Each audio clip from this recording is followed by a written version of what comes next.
Welcome, tear collectors. This is going to be the Dr. Ouchie. Starting with 2 ounces of our tears of the Left Kentucky Straight Bourbon. It's gonna go straight into our mixing 10s. We are gonna be adding citrus to this one, so we wanna make sure that we're shaking the cocktail. Then we're gonna be using 1/2 ounce of a homemade ginger syrup. We went ahead and included the recipe for you. It's super simple to make at home. Adds a nice sweetness, also the spicy characteristics you expect in ginger to add some complexity to the cocktail. And last, 1/2 ounce of freshly squeezed lemon juice.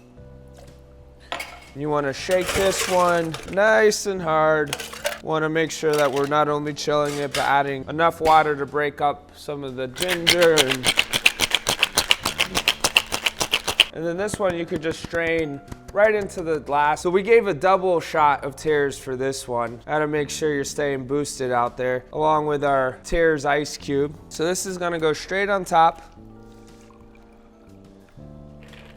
And we wanna make sure that we're topping this with ginger beer. Use whatever ginger beer you enjoy. Some might be spicier, some might be sweeter. And my little coaster here. There we have the Dr. Ouchie. Cheers to tears.